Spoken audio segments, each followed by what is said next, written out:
Hi, the 2025 State of Origin will be decided tomorrow night in Sydney, and I think this is the most hyped I've been for a game since 2020 when it was just 3 straight weeks of Origin and nothing else.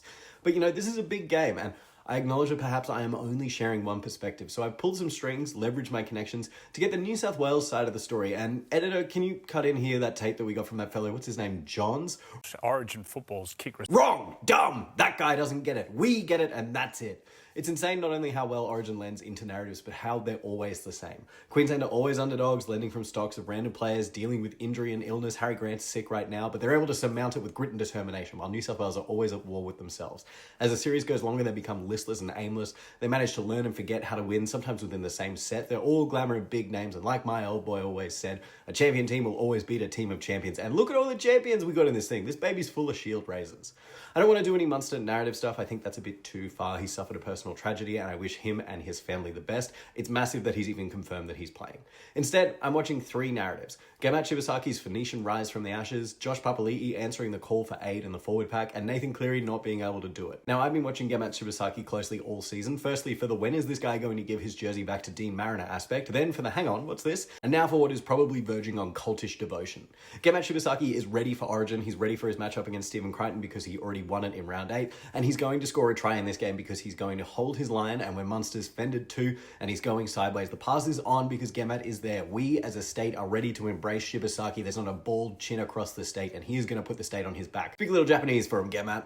Shibasaki's selection and Hammer at fullback both make sense to me as buying into a strategy of having guys who can finish for the playmakers, and Shiba and Hammer are the 2 leading try scorers of the competition, and basically none of their tries have been self-created. So it's all on Munster and Dearden creating the opportunities for them and relying on the fact that they can do it, then a bit of Carrigan stuff when he comes off the bench.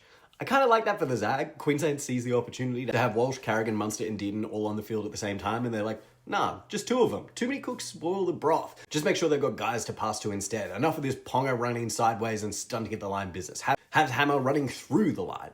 Fewer options, more certainty. Let Munster cook. It's bold, counterintuitive, and I think that Billy's one of the few guys who can say that he understands footy so well that he can see through the matrix and make these kinds of selections.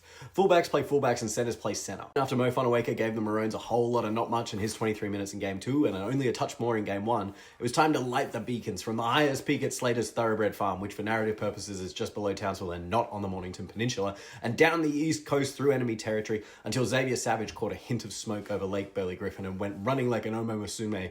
The Beatsons are lit, Billy calls for aid, and Papa will answer. Yeah, baby, we got ourselves a prop. Josh is out charging Rohirrim, coming to change the tide of a battle of a forward pack which New South Wales has been winning, and I just can't wait to see him back out there at Maroon. Papa's last Origin game was the 2022 decider. He's won 6 shields. He's going to be more than capable out there. He knows what to do. And I wish I hadn't made that rule against narrativizing Munster because that Rohirrim analogy needs a returning hero, but if the 18th man needs to be activated, Reece Walsh could be our Aragon. Actual football stuff is hard because the Maroons have only played 40 good minutes in this series. For the rest of it, they've been pretty well outplayed. But in those 40 minutes, Harry Grant was at his best, Ruben Cotter was flying, Tom Dearden had the ball on a string, Trent Liero was doing all the garbage work, and Kurt Capewell gave them like 101 percenters. The rest of the series, Queensland have been pretty bad. They've not defended well, they've given away dumb penalties, they've not had much idea what to do with the ball, they've scored 1 try outside of the first half of Game 2, and it came from a Blues error. But also, don't give away penalties trying to pull out the remains of Dylan Edwards' hair plugs out. And don't do short dropouts ever, and maybe things might be a little bit different in the other 3 halves of football.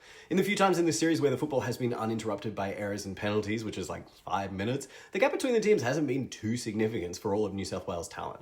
And stack up the 2 rosters against each other, New South Wales is better on paper by far, but they don't play games on paper, and my paper over here says Nathan Cleary has never done it at Origin level and Cameron Munster has repeatedly. Haha! That's a final narrative point. I sports hate their halfback, which isn't a personal thing. It's just that I'm boycotting Rexona for the rest of my life, and in an Origin decider, it's likely that you're going to need your star playmaker to stand up and make a play, and in the Origin forum, he's only ever done the opposite, and I'm choosing to ignore the grand final performance when he did that because I don't want to speak about it. Meanwhile, Cameron Munster's repeated Origin heroics give me the confidence to feel like Queensland are always in it, that 5th tackle on their own 40 is a scoring opportunity, that there's still time to break the game open. Just remember Adelaide 2020 and it's all good. Why isn't there a statue of Munster out the front of Adelaide?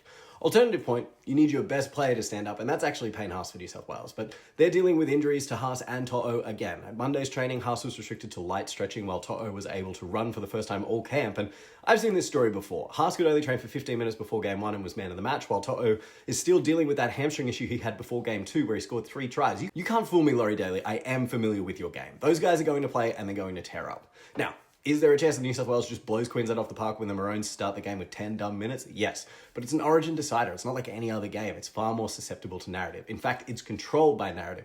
And that might be the only advantage Queensland has, but it's the only one they need.